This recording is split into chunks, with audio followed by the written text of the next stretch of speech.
मैं अभी Sakra CEO founder जीवा ग्लोबल। चलिए आज हम बात करेंगे साउथ ईस्ट सेंट्रल रेलवे के बारे में, दक्षिण पूर्व मध्य रेलवे के बारे में हम बात करने वाले हैं, जहां पे आईटीआई के लिए अप्रेंटिसशिप निकाले गए हैं। और ये अप्रेंटिसशिप में बहुत सारे सीटें हैं जिसके अंतर्गत आपको अप्रेंटिसशिप कराया जाएगा। अगर आप फ्री हैं तो ज़रूर अप्रेंटिसशिप कर लीजिए, क्योंकि रेलवे से अप्रेंटिसशिप करने पे आपको पता होगा 20% का छूट मिलता है ग्रुप डी में। और इसके अलावा अभी बहुत बड़े पैमाने पे सरकार के पास बहुत सारे ऑर्गेनाइजेशन की तरफ से ये दबाव बनाया जा रहा है कि अप्रेंटिसशिप करने वालों को परमानेंट नौकरी दे दिया जाए। तो ऐसे में अगर आप अप्रेंटिसशिप किए रहेंगे तो आपको इसका बेनिफिट मिल सकता है। इसके अलावा बहुत सारे ऐसे कंपनियों में वैकेंसी आ रही है जहाँ पे अप्रेंटिसशिप मांगा जा रहा है, जैसे कोल इंडिया हो गया। इसके अलावा BHEL, IOCL में भी अप्रेंटिसशिप वालों को मांगा जाता है। तो वैसे में अप्रेंटिसशिप अगर आप करते हैं तो आपको बेनिफिट मिल सकता है, लेकिन ध्यान रखना है फ्री है। अगर कोई तैयारी नहीं कर रहे हैं, किसी कंपनी में जॉब नहीं कर रहे हैं, अच्छा सैलरी आपको नहीं मिल रहा है, तो आप अप्रेंटिसशिप के लिए जा सकते हैं। ये जो अप्रेंटिसशिप है आपको बिलासपुर मंडल हेतु पात्र उम्मीदवारों से ये अप्रेंटिसशिप निकाला गया, मतलब बिलासपुर मंडल में आपको अप्रेंटिसशिप ये करना होगा। इसके लिए apprenticeshipiindia.org वेबसाइट है, इस पर जाकर आपको रजिस्टर करना होगा। और इसका जो डेट है 1/8/2020, 1 अगस्त से लेकर 30 अगस्त तक डेट दिया गया है, और इसी के बीच में आपको फॉर्म ये भरना होगा। तो चलिए आइए हम बात करते हैं कौन कौन सा ट्रेड वाले इसमें अप्लाई करेंगे। पहला है कोपा, जिसमें 37 सीट है जर्नल का, और टोटल सीटों की संख्या की बात करें तो 90 है। इसके बाद स्टेनोग्राफर का है इंग्लिश है, जिसमें 25 सीट है। स्टेनोग्राफर हिंदी का 25 है। फिटर के लिए 80 है। इलेक्ट्रीशियन के लिए 50 है। वायरमैन के लिए 50 है। इलेक्ट्रॉनिक्स मैकेनिक्स के लिए 6 है। और RAC refrigeration and air conditioning के लिए 6 है। वेल्डर के लिए 40 है। प्लम्बर के लिए 10 है। मेसन के लिए 10 है। पेंटर के लिए 5 है। कारपेंटर के लिए 10 है। और मशीनिस्ट के लिए 5 है। टर्नर के लिए 10 है। टोटल सीटों की बात करें तो 432 सीट है, जिससे आप अप्रेंटिसशिप कर सकते हैं। क्वालिफिकेशन की बात करें तो आपको 10वीं पास होना चाहिए। इसके साथ साथ आपको किसी मान्यता प्राप्त संस्थान से संबंधित ट्रेड में ITI की परीक्षा उत्तीर्ण होना चाहिए। यहाँ पे NCVT या SCVT का कोई जिक्र नहीं किया है, मतलब दोनों लोग इसमें अप्लाई कर सकते हैं। उम्र की बात करें तो एज इसमें आपको 1/7/2020 तक आपको 20 तक 15 वर्ष से लेकर 24 वर्ष के बीच में होना चाहिए, मतलब 15 वर्ष से कम नहीं होना चाहिए और 24 वर्ष से ज़्यादा नहीं होना चाहिए। जो OBC हैं उनको 3 साल का छूट मिलेगा, और SC ST को 5 साल का छूट दिया जाएगा।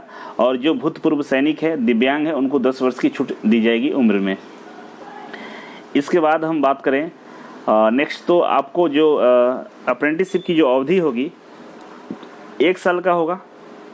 1 साल आपको अप्रेंटिसशिप के लिए रखा जाएगा वहाँ पे। और छात्रवृत्ति जो आपको पैसे मिलने वाले हैं अकॉर्डिंग टू जो गवर्नमेंट ऑफ इंडिया का रूल है उसके अनुसार मिलेगा। तो रेलवे से 9,000 के आसपास पैसे मिलते हैं, लेकिन ये अलग अलग जोनों में डिफरेंट होते हैं। कहीं 7,000 भी मिलता है, कहीं 8,000 भी मिलता है, कहीं 9,000, कहीं 9,500 तक मिलते हैं। तो आपको इस रेंज में पैसे मिलने वाले हैं। चयन प्रक्रिया की बात करें तो इसमें जो चयन प्रक्रिया में सूची बनाया जाएगा, तो न्यूनतम मैट्रिक में 50 अंक होना आवश्यक होगा। अगर आपके पास मैट्रिक में 50% नंबर नहीं है तो फिर आपको मेरिट लिस्ट में ऐड नहीं किया जाएगा।